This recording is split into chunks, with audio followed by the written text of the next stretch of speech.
Well, good morning, everybody. We are back. It's round 4, and we're here at Paul Ricard. It's the Euroformula Open Championship of 2023, qualifying 1 to get us through, or certainly to kick us off for the start of yet another fast race weekend. A very, very warm weekend as well here at Le Castellet. Air temperature currently sat at 24 degrees. It's actually quite cool in the context of this actual weekend. What might be considered a warm day, or a warm start to the day in the UK. It's only mere mild here in France. Later on, we will be surely hitting the heights of 30 degrees, maybe even 35 as well, like we saw yesterday.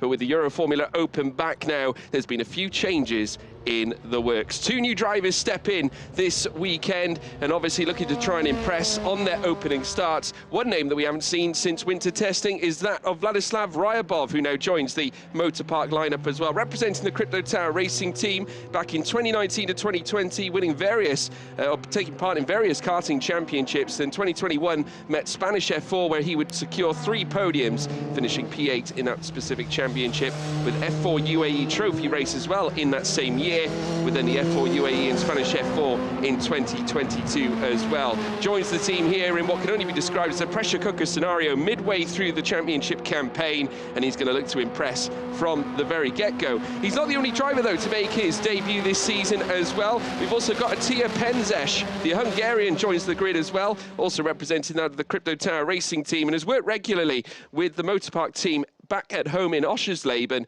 and racing in the Central European Zone Formula 3 in 2022-2019, all the way back from 2015 as well, also racing in the Drexler Automotive F3 Cup in 2019 and Remus F3 Pokal 2018. But it's a new mission, it's a new challenge here in the Euroformula Open. My name is, of course, George Morgan, your commentator. Alongside me, as always, is the brilliant Chris Stevens. Chris, how you doing? We're back again, 5 weeks removed from Hungary. It's been far too long, George, hasn't it? My suitcase was packed like a week ago. But great to be back here with GT Sport paddock, circuit Paul Ricard, another new circuit for me personally this year, and it's got to be one of the most picturesque we've been to all year. The absolutely stunning setting that we're in, but it has also been one of the hottest as well. As you mentioned, 30 plus, well in excess yesterday, and we're expecting more of the same today, although there is apparently a risk of some showers later on in the day, which is a bit of a surprise to us as we see.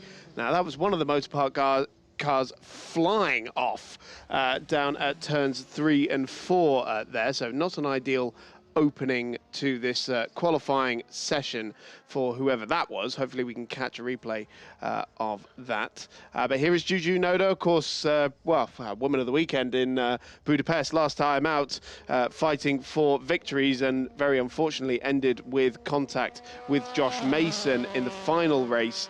On the last lap, in fact, a very dramatic conclusion to that motor race, but we will very eagerly anticipate seeing what Juju Noda can produce this weekend. She was second fastest in both the practice sessions yesterday, second to Noel Leon on both occasions, who had a benchmark time of 1:57.286. But this is the first time they'll be out on new tyres so far in this qualifying session. This, of course, sets the grid for race 1 later today, and then also the top 6 reverse will be our race 3 grid for tomorrow afternoon. Yeah, absolutely right indeed. Obviously, various race scenarios here this weekend, as common sight here in the Euroformula Open Championship. Juju Noda really electrifying audiences everywhere, and no less back in her home country of Japan as well. All the fans clamber on. They're on the bandwagon of Juju Noda, and certainly they celebrated abundantly after she challenged for the race win against that of Josh Mason. Unfortunately, it ended in heartbreak, though,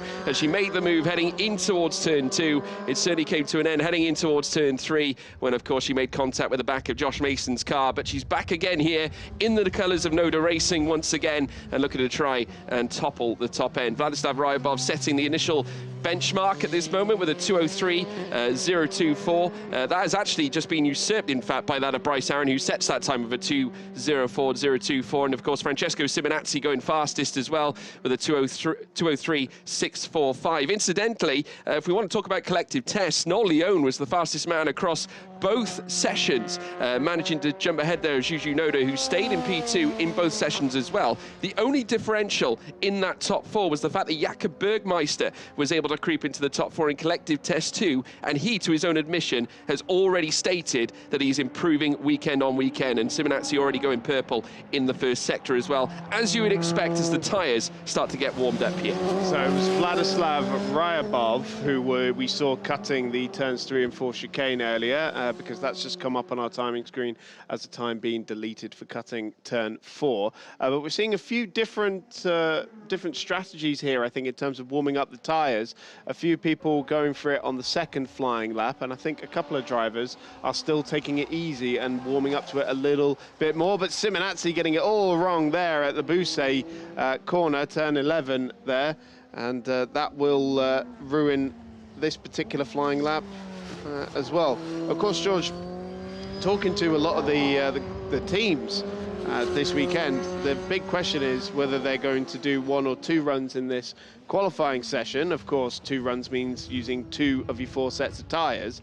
If you're going to get away with doing 1 run, then you've got 3 new sets of tyres for all 3 races. Otherwise, you'll have to run a mixed set for 2 of the races. But the consensus seems to be that everyone's going to go for the two runs and use the 2 sets because, say, compared to Budapest, for example, it's a fair bit easier to race here, as Bryce Aaron goes fastest. Yeah, he did. In fact, stealing that time away from Simonazzi, who did just briefly hit the top end, but obviously that time not necessarily one that he would want to remain on. Obviously, given the fact he ran wide at Busset, opened the door for Bryce Aaron to capture the top spot there with that 1:57.768. The sole man in that delta right now, as we know, see the cars make their way through. There's Ryabov making his way through the first initial chicanes, heading out of turns 3 and 4, turns 5 now. He'll creep into sector 2 and make his way through towards the next right out of the Saint-Barn bend before then reaching the Mistral straight, where he'll beckon his way, and you can just see Simonazzi taking that stint as well, already finding 400ths on his way down towards the Mistral chicane. The chicane is, of course, in this weekend as well, and the drivers do like it. There was a bit of a mixed reception in the Oregon team garage when we were talking GT Open yesterday,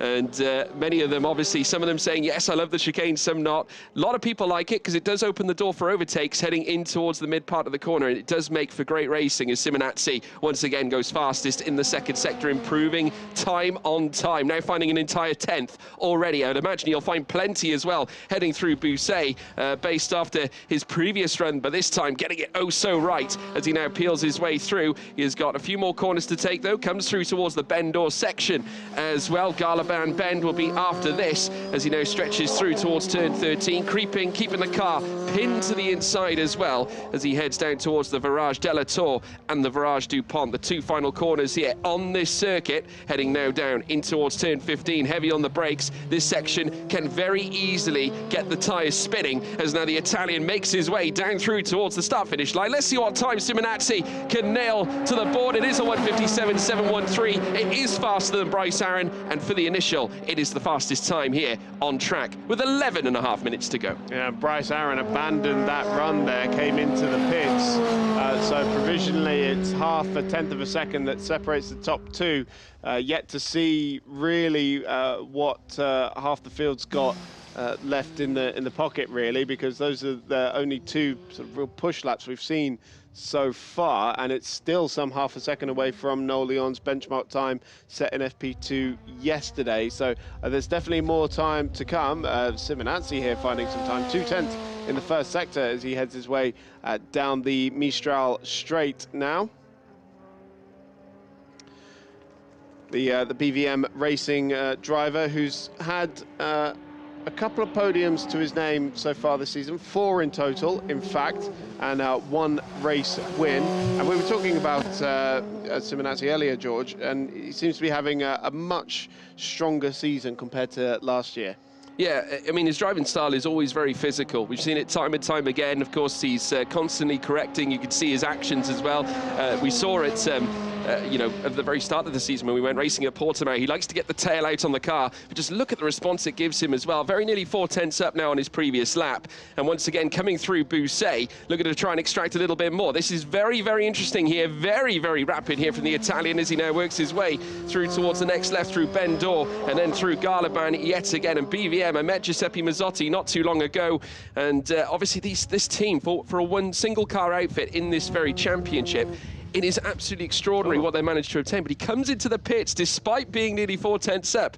Interesting call there, Chris. Very interesting. I wonder if we're seeing a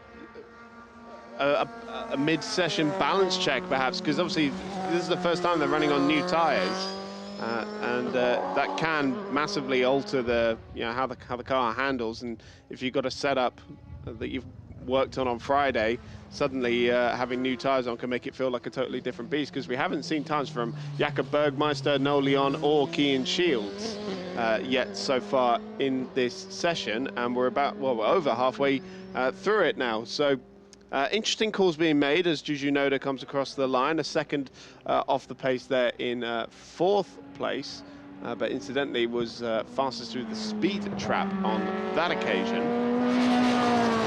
Well, I'm just looking outside the commentary box window now, and there is, I think, a tyre change happening to Simonazzi's car. I can see the left-hand side, the rear left, and they're changing the front lefts as well. So there is a change in the midst for Simonazzi on his car. So let's see what difference that makes as Juju Noda makes her way around the track, currently sat in fourth fastest as well, a 1:58.798 to boot already. So that does sort of concur with what the team's been telling us. They're planning 2 runs, really, because the grid position here is quite important, but the benefit of the new tyres is not going to be as big compared to somewhere like Hungary, for example, where you need a bigger delta to overtake. Yeah, absolutely. As the cars, they make their way through yet again. Juju Noda finding improvements, but a little bit untidy, heading through the chicane at Mistral. Very stiff over the curbs there, that car. It practically launched the front wheels in the air. Yeah, very nearly getting some severe airtime that Tony Hawk could be jealous of as they now make their way through towards the next straight. And Juju Noda looking to build on impressive performances that we saw at Hungaroring as well. And I'm sure she'll have plenty to offer. She is, in fact, finding an abundance of time already, looking to improve. The big question is, where will this put her? Of course, currently challenging the likes of Ryabov, who is obviously having his first start here this weekend. Of course, first appearance this season, hasn't raced, as I said before, since 2022. But great to see him back anyway, after testing with the team at the beginning of the season. Noda now making her way. Now she'll set this lap. Now this will be interesting to see where she positions herself and how big was that sector 3. Let's wait and see. Juju Noda exiting now out of turn 15, heads up now towards the line. What is she going to ensue here upon her contenders? Third fastest now, jumps ahead of Vladislav Ryabov now in the top 3, and is in fact fastest in the overall speed trap too. Yeah, so half that deficit now, from 1 second to half a second there for Juju Noda, and looks like she's still pushing as well. So I wonder here if Noda Racing are opting to only do 1 run in qualifying here and go against what everyone else seems to be doing. Yeah, it could be a possibility. Simonazzi's car has in fact already left the garage, so they are ready, getting set to go again. And obviously, we'll wait and see as to whether that tyre change has offered an extensive improvement. He was already lapping faster on his in-lap coming into the pits, so we can surely expect more from Simonazzi. But this will be a track that he can surely harness. You just see him in the background there, just in behind Juju Noda. But plenty of the Motorpark team as well out here on track, also looking for improvements. So TL Penzesh as well, currently sits in P5 in this classification, currently splitting the 2 rookies of Vladislav Ryabov and Jakob Bergmeister. Bergmeister really coming into his own as well in our second practice test, and certainly ensuing an improved performance. And like I said, spoke to me and said he's improving with every race. And certainly in these cars, he has big ambitions on his mind in terms of single-seater racing, and Euroformula has certainly delivered that. For certainly such as drivers like Ollie Goethe, for example, who's only just recently gone ahead and taken his first feature race win in Formula 3 at Silverstone. Of course, this car offering him such great preparation for that series as well. Juju Noda making her way around the track as well. The final sector is coming up now. In fact, she's in the midst of it now, making her way through towards the next left and right. Very, very tricky. Once again, you need to be so strong on the brakes as well. Juju Noda exiting now the final corner, and once again at turn 15, again showing improvements in the first and middle sector. Is this enough to break into the top 2? Can she? Not quite. 1:57.908 just places her. She's closer to Bryce Aaron, but not close enough for that P2. Yep, no, 2 tenths away now, and now look at that, just scraggling a little bit as she tried to get it into the first corner. And here's a flurry of motor park cars now on a build-up lap. It is a timed lap, I believe, for these guys, but not pushing just yet. There's Cian Shields, always easy to spot the young Brit with his bright yellow helmet there. These guys building up towards a push lap, I believe, and I do think number 26, Bryce Aaron, Jakob Bergmeister there, the rookie contender, right in there as well, with the blue helmet as well, in car number 26. And yeah, just looking to see if our championship leader was amongst in that lot as well. But here is 99, Attila Penzesh, making his race debut this weekend. And as you mentioned, George, we saw him at pre-season testing.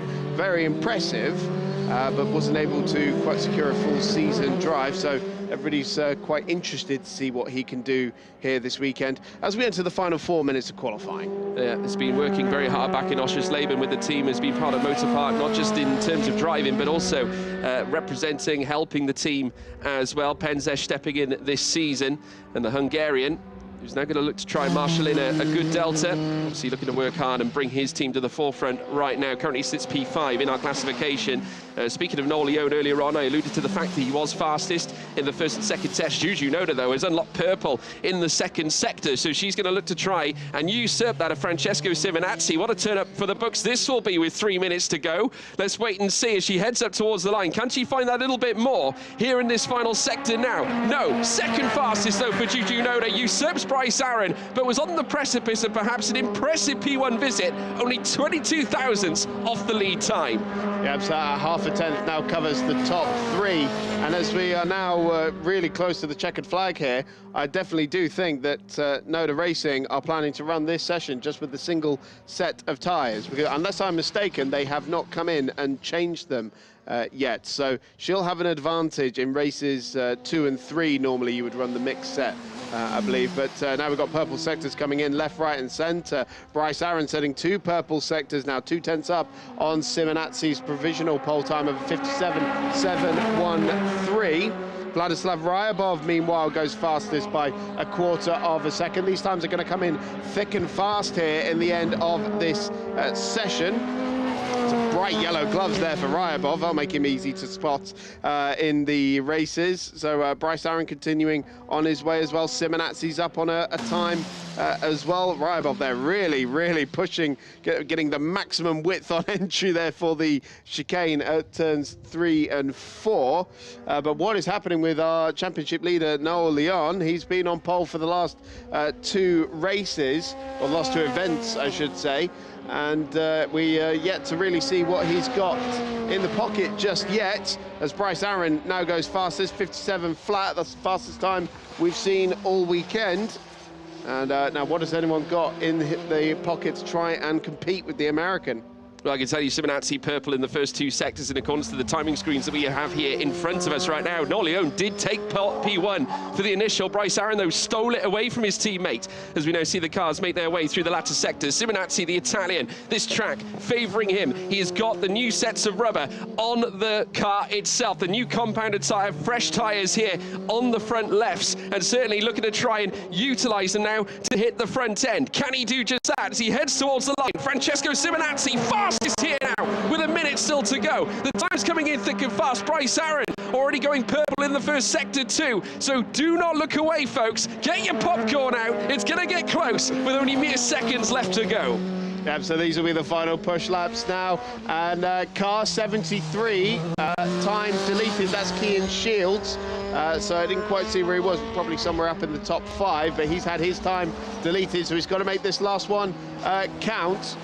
And Juju Noda's gone up to 3rd, so Noel Leon, championship leader, down in 4th, now 5th at the moment, as Ryabov goes provisionally onto the front row. But Bryce Aaron looking to retake that provisional pole slot. He's half a tenth up on Simonazzi through the middle sector, and actually a purple first sector as well. Coming up towards the end of the lap now for the man in car number 23, the man from Illinois in the United States. This is Jakob Bergmeister coming through the final corner now. And No Leon does take provisional pole back by some 0.4 of a second. But what has Bryce Aaron got? He's still on a good lap. Can't do it. 0.2 away. Goes second fastest. Yeah, No Leon up at the sharp end right now. He holds pole. But what about Simonazzi, who is working hard? He's gone purple in the second sector. Looking to try and cause a late charge here towards the very end. There is the Italian now. Can it be last lap dramatics? Last gasp performances here from Francesco Simonazzi. Certainly a service that he knows so well. Running a little bit wide though, heading through that sector, heading in towards the bend or bends as he now heads through towards the next left. Now a mere fragments away between each of these drivers. The checkered flag has already come down, and Simonazzi in the car gracing us with BVM colours makes its way down towards the line with a checkered flag waving. Where's Simonazzi going to go? Is it enough to topple Aaron? It is enough to topple Aaron, but not enough to topple Leon. It's No Leon here in the initial who's holding on to the P1 at this point. Ryabov's still out and about.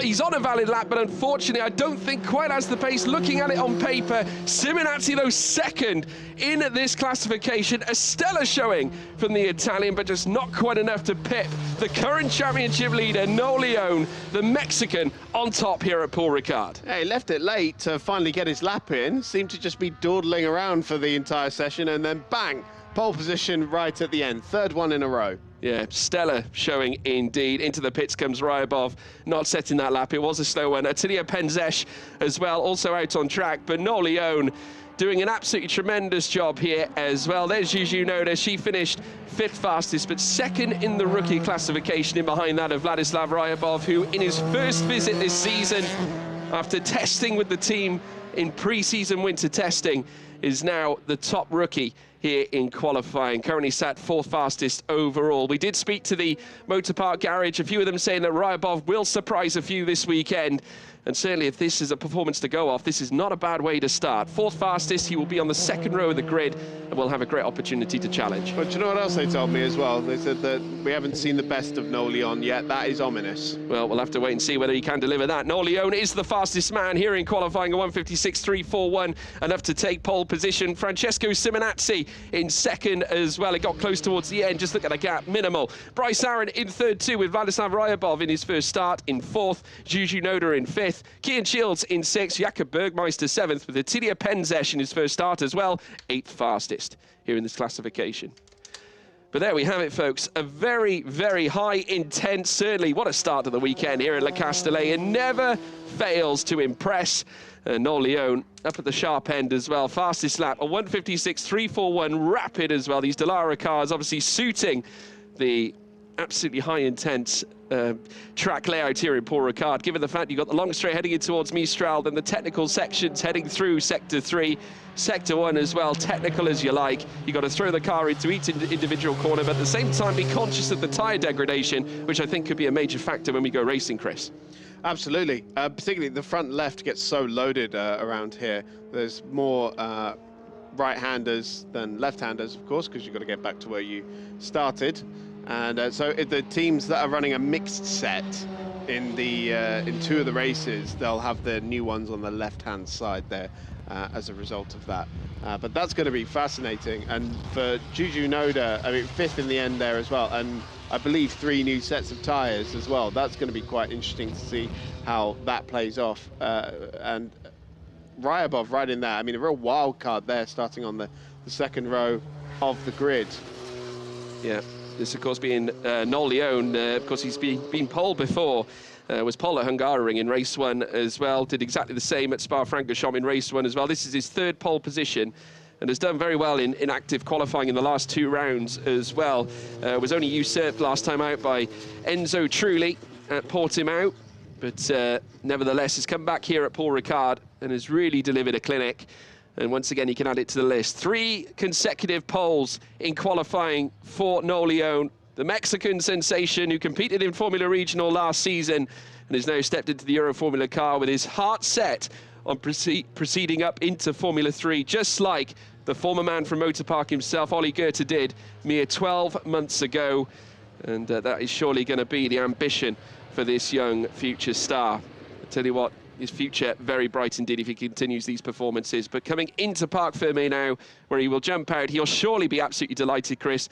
For a young man like that, looking to blossom in his career, this is certainly a moment to be proud of. Absolutely. He's on such a rich vein of form right now, and for me is the class of the field at the moment. It seems almost effortless for him, but talking to the team, what makes the difference between a lot of young drivers and drivers like Noel is his work ethic. He goes in, he puts in the hours, he puts in the effort in the simulator, or looking at the data, watching back the laps and looking where to look, and right there, his relationship with his engineer Kai as well is very, very impressive as well. They have a fantastic relationship, and that is also making a very big difference as well. Yeah, big high level of camaraderie at the Motor Park team, and they've done very well to unlock the future stars that we have seen time and time again, and continue to do so. And a great performance as well. We've got to talk about Vladislav Ryabov in his first start as well, the highest performing rookie in his classification at the same time in his first round of action, and coming in and getting that fourth place. And we've also spoken to the Motorpark team about his professionalism as well, Chris, because it has been absolutely extraordinary. But there is Bryce Aaron, the man who would qualify third fastest, managing to obtain such a high-ranking result. Francesco Simonazzi taking second fastest as well for BVM. Last gasp moment indeed, wasn't quite able to snatch pole, but a mere just under 1.5 tenths, in fact, is what the difference was. Noel Leone, though, going fastest once again, his third pole position this season here at Paul Ricard, and he's standing by with Alfredo Filipponi. Well, Leon, good way to start the day with a pole position here at Ricard before it gets warmer and warmer. Yeah, exactly. So really happy to be on pole here in Paul Ricard. The car was amazing from free practice until now. It's been a really good car. So I think so for the race run it's going to be quite important that we have a consistent car. And let's see what we can do. It's going to be warm, maybe not as yesterday or the days before, but there is more wind, I think. Eh? Yeah, it's a little bit more windy, but I mean, it's the same. It's a little bit better for the drivers because you have a little bit of wind, because yesterday was so hot. Good. Well done, and all the best. Well, a very positive display there from him indeed, Noel Leone. Pole position for our race later on this afternoon. Make sure you join us at 10 to 3 local time. We'll see you then, folks. Goodbye.